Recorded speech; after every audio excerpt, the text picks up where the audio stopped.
નમસ્કાર વિદ્યાર્થી મિત્રો, વન વિદ્યાલય આંબાબારીના એજ્યુકેશન ચેનલમાં આપ સૌનું સ્વાગત છે.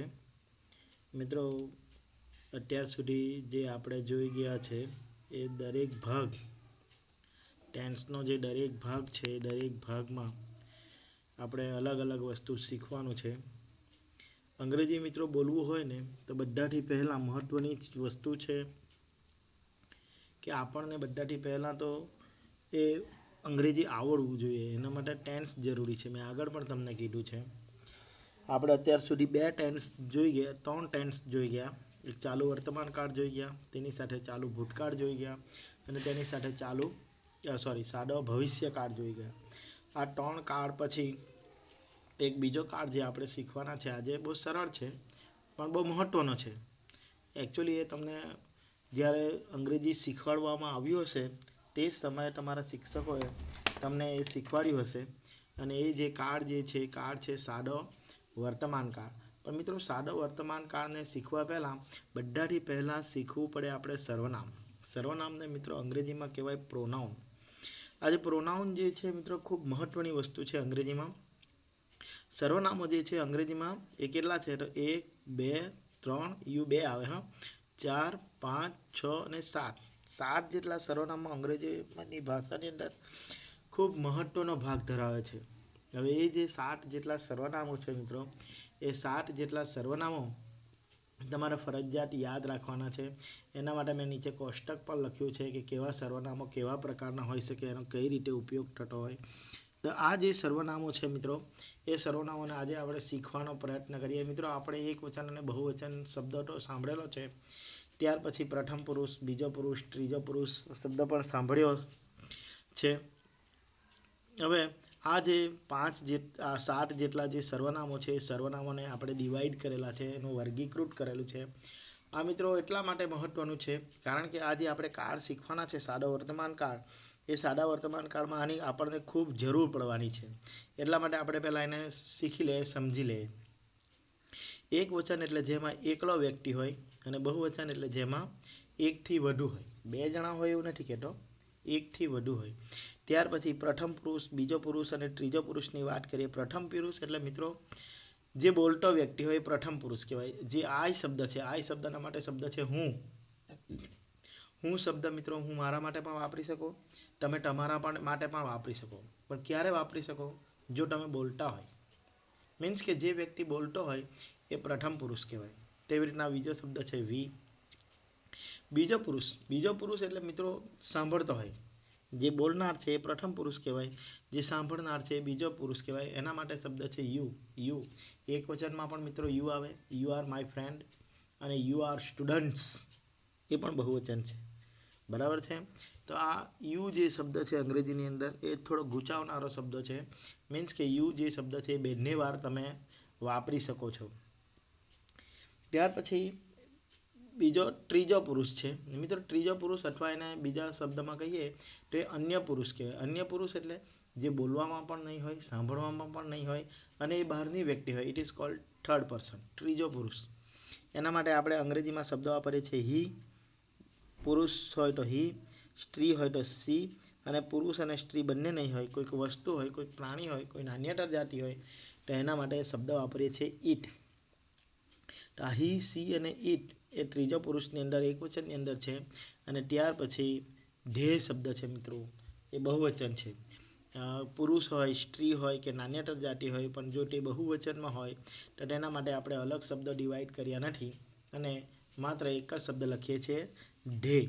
તો મિત્રો એકવચન, બહુવચન, પ્રથમ પુરુષ, બીજો પુરુષ, ત્રીજો પુરુષ શબ્દનો અર્થ તમને ખબર પડી ગઈ હશે. ઉપર જે મિત્રો આપણે આ સર્વનામ આપ્યા છે આઈ, વી, યુ, હી, સી, ઇટ અને ધ્યેય, એને આપણે ડિવાઈડ કરીએ મિત્રો. તો પ્રથમ પુરુષ એકવચનની અંદર આવે છે આઈ, પ્રથમ પુરુષ બહુવચનની અંદર આવે છે વી, બીજો પુરુષ એકવચનની અંદર આવે છે યુ, બીજો પુરુષ બહુવચનની અંદર આવે છે યુ. જ્યારે ત્રીજો પુરુષ એકવચનની અંદર આવે છે હી, સી અને ઇટ. તેવી રીતે ત્રીજો પુરુષ બહુવચનમાં જો કોઈકને જોવું હોય તો તેના અંદર આવે છે ધે. તો મિત્રો આ જેટલા પ્રોનાઉન છે એ પ્રોનાઉન તમારે ખાસ મહત્ત્વના છે. તમારા નોટની અંદર કોષ્ટક પાડવાનો, કોષ્ટક પાડીને આવી રીતે તમને જે સરળ અક્ષરે લાગતું હોય તેવી રીતના એને લખી પણ દેવાનું. ત્યાર પછી મિત્રો મેં નીચે પણ લખ્યું છે કેટલીક વસ્તુ કે પ્રથમ પુરુષની અંદર આઈ અને વી આવે, બીજો પુરુષની અંદર યુ આવે, ત્રીજો પુરુષની અંદર હી, સી, ઇટ અને ધે આવે. આ પુરુષ પ્રમાણે છે. ત્યાર પછી મિત્રો એકવચન બહુવચનની અંદર લખ્યું છે. એકવચનમાં આઈ, યુ, હી, સી, ઇટ આવે. બહુવચનની અંદર વી, યુ અને ધે આવે. જે આ કોષ્ટક છે એ કોષ્ટકને મેં ડિવાઈડ કર્યું છે.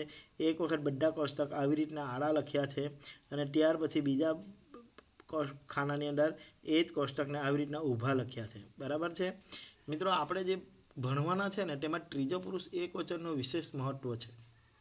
ત્રીજો પુરુષ એકવચનનું વિશેષ મહત્ત્વ છે. હવે ત્રીજો પુરુષ એકવચનનું વિશેષ મહત્ત્વ એટલા માટે મેં અહીંયા લખ્યું છે કે પ્રથમ પુરુષ એકવચન આઈ, પ્રથમ પુરુષ બહુવચન વી, બીજો પુરુષ એકવચન યુ, ત્રીજો પુરુષ એકવચન યુ, ત્રીજો પુરુષ એકવચન હી, સી, ઇટ અને ત્રીજો પુરુષ બહુવચન ધે.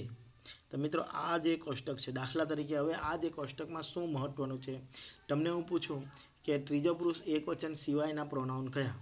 ઓકે, ત્રીજો પુરુષ એકવચન એટલે આ જે લાઈન છે એ ત્રીજો પુરુષ એકવચન કહેવાય. હવે ત્રીજો પુરુષ એકવચન સિવાયના પ્રોનાઉનમાં પ્રથમ પુરુષ એકવચન આવે, પ્રથમ પુરુષ બહુવચન આવે, બીજો પુરુષ એકવચન આવે, બીજો પુરુષ બહુવચન આવે. આ નહીં આવે, ડાયરેક્ટ આ આવે ત્રીજો પુરુષ બહુવચન. સમજ પડી?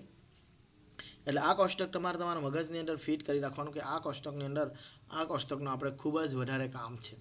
આપણામાં જે વાક્યરચના છે, વાક્યરચનામાં એવું લખેલું છે કે ત્રીજા પુરુષ એક વચનનો કરતા, અને બીજો શબ્દ લખેલો છે ત્રીજા પુરુષ એક વચન સિવાયનો કરતા. ત્રીજા પુરુષ એક વચનનો કરતા એટલે હી, સી અને ઇટ, અને ત્રીજા પુરુષ એક વચન સિવાયનો કરતા એટલે આઈ, વી, યુ આ નહીં લેવાનું અને પછી ડાયરેક્ટ ધે. બરાબર છે. તેવી રીતના મેં નીચે લખ્યું છે ત્રીજા પુરુષ એક વચન સિવાયના પ્રોનાઉન કયા કયા છે? તો આઈ, વી, યુ અને ધે. અને ત્રીજા પુરુષ એક વચનના કયા છે? તો હી, સી અને ઇટ. તો મિત્રો આ છે આપણું પ્રારંભિક સર્વનામની જે જરૂર છે એ સર્વનામ વિશેની ટૂંકમાં માહિતી. જો આ માહિતીમાં તમને નહીં ખ્યાલ આવે તો તમે ચોક્કસ મારો સંપર્ક કરજો. હું તમને એને ફરીથી સમજાવીશ. સ્કૂલ શરૂ થશે ત્યારે ફરીથી આપણે એને સમજવાનો પ્રયત્ન તો કરીશું જ. તેમ છતાં આપણે આપણા અભ્યાસક્રમને આગળ લઈ જતાં એક સરળ મજાનો અને સરસ કાર્ડ છે જેનું નામ છે સિમ્પલ પ્રેઝન્ટ ટેન્સ. એ સિમ્પલ પ્રેઝન્ટ ટેન્સને શીખવાનો પ્રયત્ન કરીએ.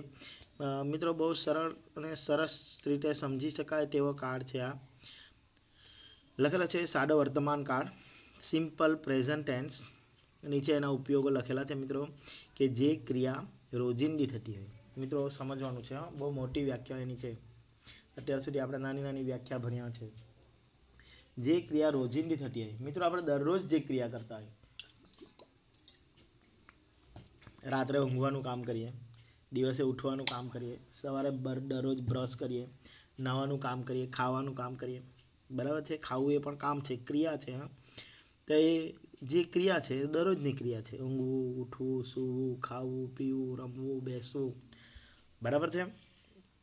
ઓકે. ત્યાર પછી બીજો શબ્દ છે ટેવવશ થતી ક્રિયાઓ. એ તો ટેવવશ થતી ક્રિયાઓ એટલે આ ક્રિયાઓ દરેકના અંદર નહીં હોય, કોઈ ખાસ વ્યક્તિની અંદર હોય.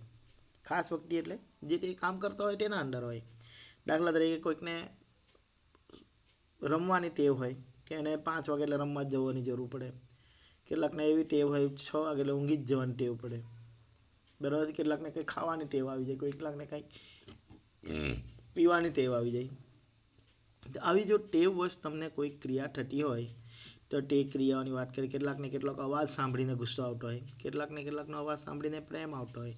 દાખલા તરીકે મોર બોલે, કોયલ બોલે તો કેટલાકને ગમતું હોય, બીજું કોઈ વિચિત્ર માણસ બોલે તો માણસને નહીં પણ ગમતું હોય. બરાબર. શાશ્વત સત્ય હોય.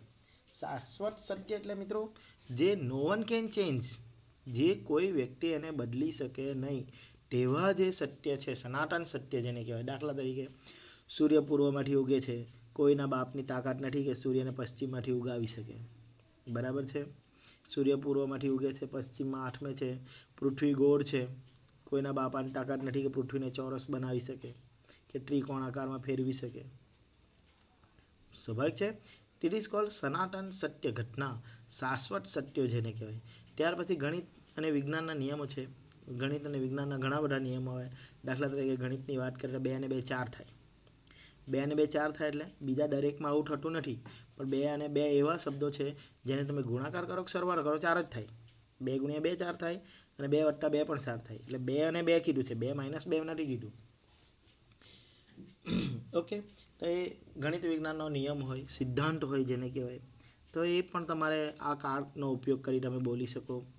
અથવા કહેવત હોય કેટલા, time and ટાઈડ weight four none, ભરતી અને સમય કોઈની રાહ જોતો નથી. તેવી રીતના કહેવાય ટાઈમ એટલે સમય, ટાઈડ એટલે ભરતી, સમય અને ભરતી કોઈની રાહ જોતી નથી. તો એવી જે કહેવતો છે મિત્રો, આ સનાતન સત્ય ઘટના હોય, રોજિંદી ક્રિયાઓ હોય, ટેવવશ થતી ક્રિયા હોય, ગણિત વિજ્ઞાનના નિયમો હોય, તો આ જે બધી ક્રિયાઓ છે મિત્રો, આ બધી ઘટનાઓ છે, જો એ તમારે કોઈકને વાક્ય સ્વરૂપમાં બોલવી હોય તો તેના માટે સ્વાભાવિક તમારે સિમ્પલ પ્રેઝન્ટ ટેન્સનો ઉપયોગ કરવો પડે. તો જોયું ને મિત્રો, કેટલો મહત્ત્વનો કેટલો ભારે કાર્ડ છે કે જે માત્ર 1-2 વસ્તુ માટે નહીં, પણ ઘણી બધી વસ્તુઓ માટે વપરાય છે, ઘણી બધી વાત માટે વપરાય છે. ત્યાર પછી એની તથ્ય જોઈએ મિત્રો, આગળ શું કહે છે કે ટુ બીના રૂપો. મિત્રો ટુ બીના રૂપો, દરેક ક્રિયાપદને ટુ બીના રૂપો આવે તેવી રીતે, દરેક ટેન્સને ટુ બીના રૂપો આવે તેવી રીતના આ જે સાદો વર્તમાન કાળ છે એને પણ ટુ બીનું રૂપ આપેલું છે મિત્રો. એનું ટુ બીનું રૂપ છે ડુ અને ડઝ. મિત્રો આ ડુ અને ડઝ બહુ વ્યક્તિ અને બહુ વિદ્યાર્થીઓને ગૂંચવી નાખે એવું સ્વરૂપ છે. એને ધ્યાનથી સમજવાનો પ્રયત્ન કરીએ મિત્રો. એની અંદર 2 વાક્યરચના આપેલી છે, વાક્યરચના 1 અને વાક્યરચના 2, અને આ બંને વાક્યરચનાના ઉદાહરણો મિત્રો અલગ અલગ છે. અલગ અલગ એટલે અલગ જ નથી, બહુ વિચિત્ર પ્રમાણે તેવા છે, કારણ કે એકમાં છે એકમાં નથી, એકમાં છે એકમાં નથી. હવે શું છે ને શું નથી તે આપણે આગળ જોઈએ. ત્રીજા પુરુષ એક વચન સિવાયનો કર્તા. આપણે ભણી ગયા કર્તા વિશે, પ્રોનાઉન વિશે ભણી ગયા ને, તેમાં ત્રીજો પુરુષ એક વચનનો કર્તા અને ત્રીજો પુરુષ એક વચન સિવાયનો કર્તા, 2 વાક્ય રચનામાં ફરક છે.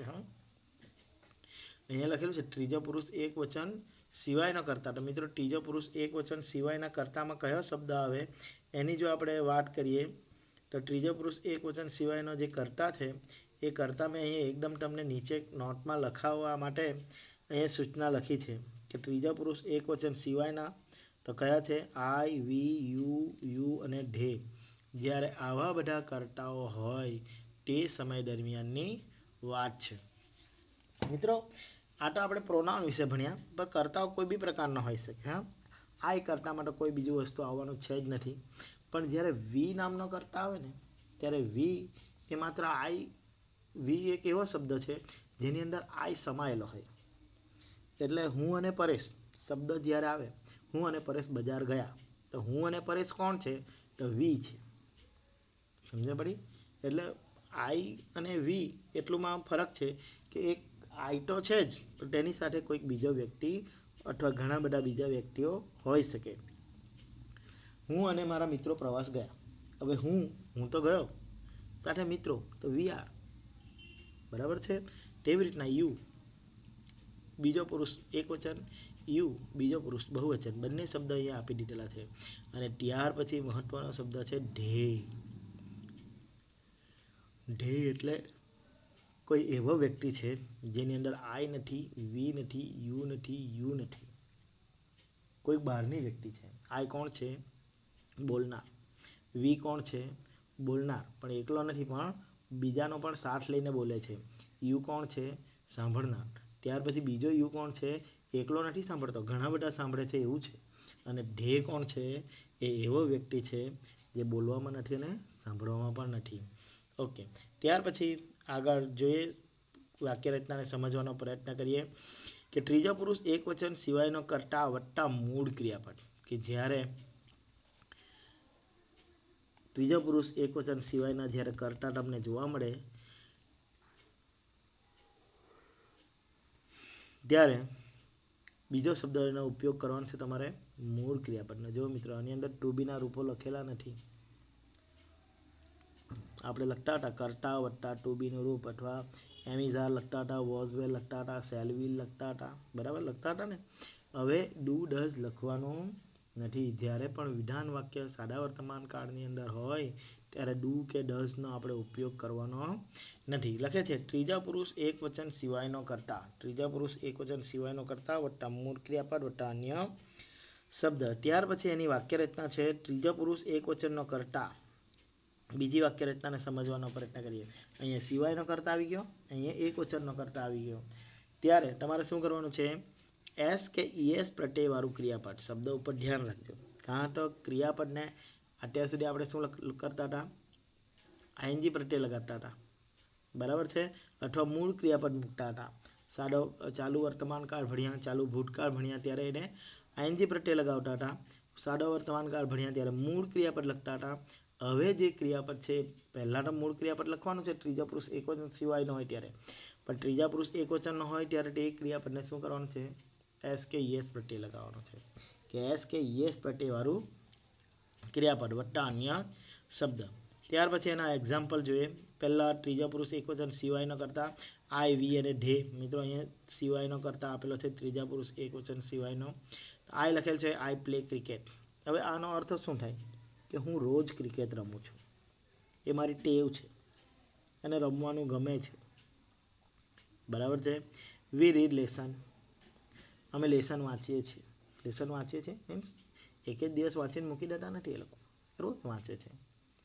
ત્યાર પછી દે ગો ટુ માર્કેટ. તેઓ દરરોજ માર્કેટ જાય છે કંઈ કામ વસ્તુ, બરાબર છે. તો એ લોકો આ જે છે ત્રીજા પુરુષ એકવચન સિવાયના કર્તાના ઉદાહરણો એ તમને આપેલા છે. એ જે ક્રિયાપદ છે એના મૂળ ક્રિયાપદ લખેલા છે અહીંયા, એને એસ કે ઈએસ પ્રત્યય લગાવેલો નથી. એ જ વસ્તુને આપણે અહીંયા કર્તા બદલીને લખીએ. જો મિત્રો શું થાય તે. તો અહીંયા લખેલું છે હી. હી પછી શબ્દ છે પ્લેઝ. મિત્રો પ્લેઝ મીન્સ ક્રિયાપદને એસ કે ઈએસ પ્રત્યય લગાવ્યો છે. આપણે અહીંયા પ્લે લખ્યું છે, અહીંયા પ્લેઝ લખ્યું છે. પ્લેઝ ક્રિકેટ મીન્સ કે હી જે છે ત્રીજા પુરુષ એકવચન છે. એ ત્રીજા પુરુષ એકવચન જે છે એ એકવચનને જ્યારે કરતા આપણે ઉપયોગ કર્યો હોય ત્યારે ક્રિયાપદને એસ કે ઈએસ પ્રત્યય લગાવવું પડે. એટલે હી પ્લેઝ ક્રિકેટ એનો અર્થ થાય કે તે દરરોજ ક્રિકેટ રમે છે. એવરીડે શબ્દ લખેલો નહીં હોય પણ આપણે સમજવાનું હોય કે દરરોજ રમતો હોય, અથવા તેને ટેવ હોય, અથવા તેને ક્રિકેટ રમવાની ટેવ હોય. ત્યાર પછી બીજું વાક્યને જોઈએ. હીની જગ્યાએ લખેલું છે સી. C read lessons. આપણે અહીં લખેલું રીડ, અહીં લખ્યું રીડ્સ. લેસન, લેસન એટલે પાઠ, બરાબર છે. Paresh goes to market. અહીં ધે છે, ધેની જગ્યાએ પરેશ છે. ફરીથી મિત્રો એક વસ્તુ સમજી લઈએ. જો હી હોય, સી હોય અને ઈટ હોય. હવે હી કોના માટે વપરાય? તો કોઈ એક પુરુષ હોય. સી કોના માટે વપરાય? કોઈ એક સ્ત્રી હોય. એટલે અહીંયા જે પરેશ છે એ પરેશ હી છે, ધે નથી. એકલા પરેશ જ છે, ઘણા બધા પરેશ નથી, બરાબર છે. એટલે હી છે તો હી હોય ત્યારે તમારે ઘોષ શબ્દનો પ્રયોગ કરવાનો. તેવી રીતના અહીંયા સી છે, સીની જગ્યાએ દાખલા તરીકે રી ન હટે, મી ન હટે, ટી ન હટે, તો અહીંયા રીડ શબ્દનો પ્રયોગ કરવાનો. કેમ? કારણ કે રીના, મીના, ટીના કોણ છે? તો સી છે. Okay, got it. તો આ છે મિત્રો એ વાક્યરચનાને સમજવાનો પ્રયત્ન. મિત્રો થોડુંક ટાઈમપાસ જોઈ લઈએ કે આ કેમ ક્રિયાપદને એસ કે ઈએસ પ્રત્યય લગાવવાનો. તો અહીંયા મેં તમને ગણિત વિષય આપેલો છે. ગણિત દાખલા તરીકે ડુ છે, ઈએસ છે, એને ઉડાડી દે તો છેલ્લે ઈએસ બચે. એટલે સ્વાભાવિક આપણે સમજી લેવાનું કારણ એસ કે ઈએસ પ્રત્યય લગાવવાનો છે. કારણ કે ડુ તો તેની સ્પેલિંગ છે ડીઓ અને ડઝ તો તેની સ્પેલિંગ છે ડીઓ પછી ઈએસ, બરાબર છે. હવે ડુ તો ઉડી ગયા, આપણા ગણિતના નિયમ છે 5 ઉડી ગયા, એટલે જે બચ્યા હોય તે જ લખવાના હોય. તે ઈએસ બચ્યો એટલે ઈએસને લખવા પડે. કાં લખવો પડે? કર્તા સાથે તો લખાય નહીં, એટલે કોની સાથે જ ઉમેરી દીધો આપણે એને? આ ક્રિયાપદ સાથે, બરાબર છે. પણ ક્યારેક ઉમેર્યો છે આપણે એને? ત્રીજા પુરુષ એકવચનનો હોય ત્યારે. ચાલો ત્યાર પછી મિત્રો મહત્વની વસ્તુ જોવાના પ્રયત્ન કરીએ આપણે કે ક્રિયાપદને એસ કે ઈએસ પ્રત્યય લગાવવાના નિયમો. મિત્રો ક્રિયાપદને ટાઈમ પાસ એસ કે ઈએસ પ્રત્યય લગાવી નહીં દેવાય, ખાલી જો એટલે કે આ ચાલો આને એસ લગાવી દો અને ઈએસ લગાવી દો, એવું નથી.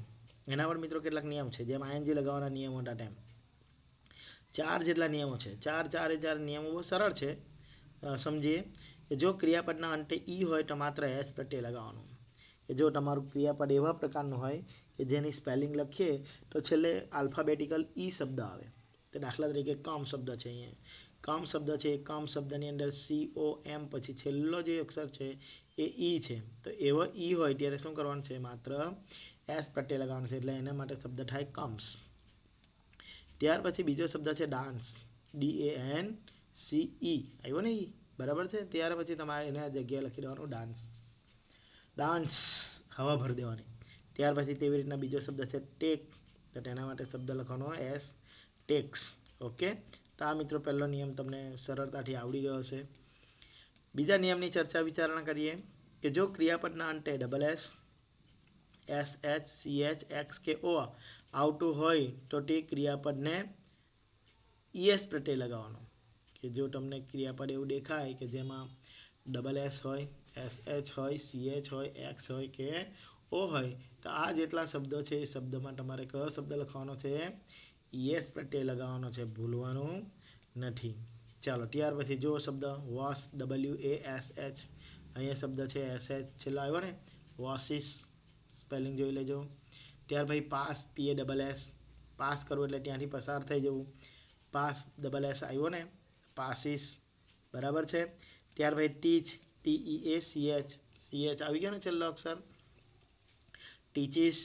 તેવી રીતના ફિક્સ, ફિક્સ કરવું એટલે એકદમ જો ચોંટાડી દેવું, સાથે યોગ્ય બનાવી દેવું, ફિક્સ. તો એના માટે શબ્દ લખ્યો ફિક્સિસ, બરાબર છે. ગો, તો ગોના માટે શબ્દ છે છેલ્લે O આવી ગયો એટલે ગોઝ. ઓકે મિત્રો, તો આવી જેટલી પણ સ્પેલિંગ હોય તમને યાદ હોય તો તમે વધારે ઉદાહરણ તેની સાથે જોઈન્ટ કરી શકો. મેં આટલા લખ્યા છે, થોડાક વધારે ઉદાહરણ તમારે તમારી રીતે બનાવીને લખી દેવાના. ત્યાર પછી મિત્રો ત્રીજો નિયમ છે, જો ક્રિયાપદના અંતે છેલ્લા બે અક્ષર જોવાના છે, જેમ આપણે ઉપર બે અક્ષર જોયા તેમ ફરીથી બે અક્ષર જોવાનો, વ્યંજન વત્તા વાય આવતો હોય. મિત્રો આપણે વ્યંજન અને સ્વર શીખી ગયા છે કે વ્યંજન અને વાય છેલ્લો શબ્દ જો આવતો હોય તો તે વાયનો આય કરીને ES પ્રત્યય લગાવવાનો છે, કે તે ક્રિયાપદમાં વાયનો આય કરીને ES પ્રત્યય લગાવવું એ નિયમ છે, બરાબર છે.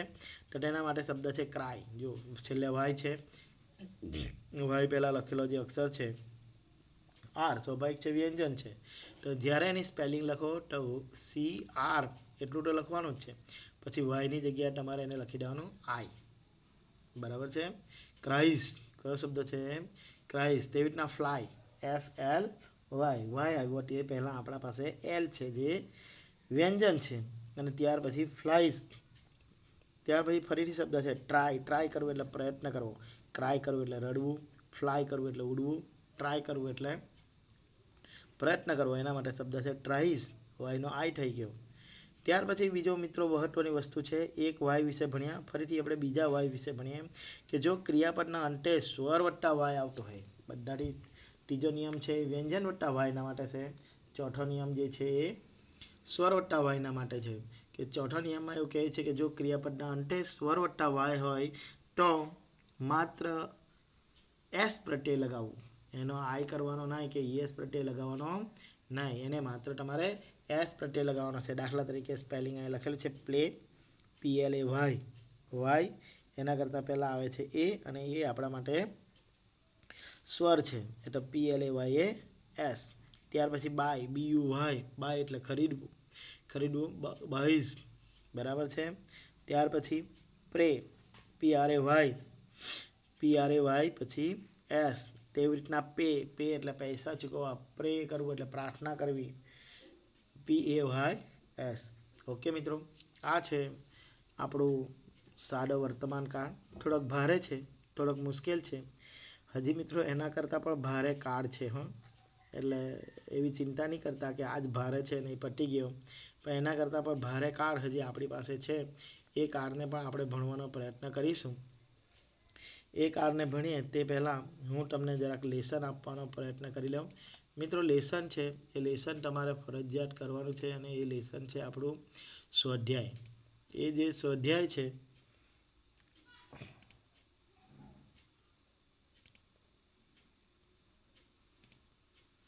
એ સ્વાધ્યાય તમારે લખીને મને મોકલાવાનું છે. મિત્રો 10 જેટલા સવાલો છે. ઉપર ઉદાહરણ આપેલું છે મિસિસ સેલટ. મિસિસ સેલટ એટલે મીન્સ સ્વાભાવિક એ સ્ત્રી છે, એટલે સી શબ્દ માટે પ્રયોજાયેલો શબ્દ છે, બરાબર છે. મિસિસ સેલર ટીચીસ, ટીચ શબ્દ કાઉન્સમાં લખેલો છે. આપણને પણ દરેક શબ્દની અંદર શબ્દ લખી આપેલા છે, તમારે નિયમ અનુસાર એને યોગ્ય રીતે લખવાના છે. ટીચનું ટીચીસ કરેલું છે. અસ ગુજરાતી કે મિસિસ સેલર જે છે અમને ગુજરાતી ભાષા ભણાવે છે. આ એનું મિત્રો રોજનું કામ છે, બરાબર છે. ઓકે, ત્યાર પછી આની અંદર કરતા છે આઈ કરતા છે એટલે તમને ખબર પડી જશે. ઉજ્જવલ મિત્રો, ઉજ્જવલ કરતા હોય ત્યારે તમારે સમજવાનું હી, યુ તો યુ છે જ. ધ સન એટલે સૂર્ય, સૂર્ય એટલે હી. હુ શબ્દ છે મિત્રો, હુ મીન્સ કરતા જ નથી, જરાક જોઈને પૂરજો. વિવેક એન્ડ સુજલ 2 જણા છે. ઓકે, ત્યાર પછી બીજું એક સ્વાધ્યાય છે, તમને તે પણ આપી દઉં.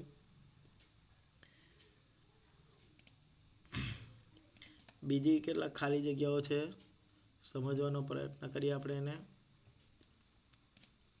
આ છે પાયલ છે, પાયલ એટલે મિત્રો સી, જરાક નથી વંચાતું એવું ધીમું કરું. ઓકે, પાયલ છે. વોશિસ છે, સોરી વોશ છે, તમારે લખવાનું છે. કિરીટભાઈ હી છે, બરાબર છે. ધ કાવ, કાવ એટલે ઈટ કહેવાય મિત્રો, સમજ પડી કાંઈ? ઈટ કહેવાય. અ બર્ડ, બર્ડ એટલે પક્ષી, પક્ષી એટલે ઈટ કહેવાય, બરાબર છે. પશુ હોય પક્ષી હોય એના માટે ઈટ શબ્દ આવે. તો મિત્રો આ બધું લેસન છે, એ લેસન તમારે કરીને મને મોકલવાનું છે. મિત્રો નહીં સમજ પડે તો તમે મને ગમે ત્યારે કોન્ટેક કરી શકો છો, હું એને ગમે ત્યારે તમને સમજાવવા માટે તૈયાર છું. તો આ જે લેસન છે એ લેસન તમે મને કરીને મોકલાવજો. પહેલાં જે ટૉપિક જે આપણે ભણ્યા છે એ આખા ટૉપિક મિત્રો તમારે ફરજિયાત તમારી નોટની અંદર લખવાના છે. દાખલા તરીકે આ ટૉપિક છે તો સિમ્પલ પ્રેઝન્ટ ટેન્સનો ટૉપિક છે, એ પણ તમારી નોટની અંદર લખાયેલો હોવો જોઈએ. તેવી રીતના તે લખે ત્યાર પછી આ સર્વનામનો ટૉપિક છે એ પણ તમારી નોટની અંદર લખાવેલો હોવો જોઈએ. તો આ 2 ટૉપિક આખું પાનું તમારી નોટની અંદર હોવું જોઈએ. અને ત્યાર પછી પેલું સ્વાધ્યાય જે 10 ખાલી જગ્યા છે એ તમારે લખવાની છે. તો પ્લીઝ આ લેસન કરી દેજો. જય હિન્દ, જય ભારત.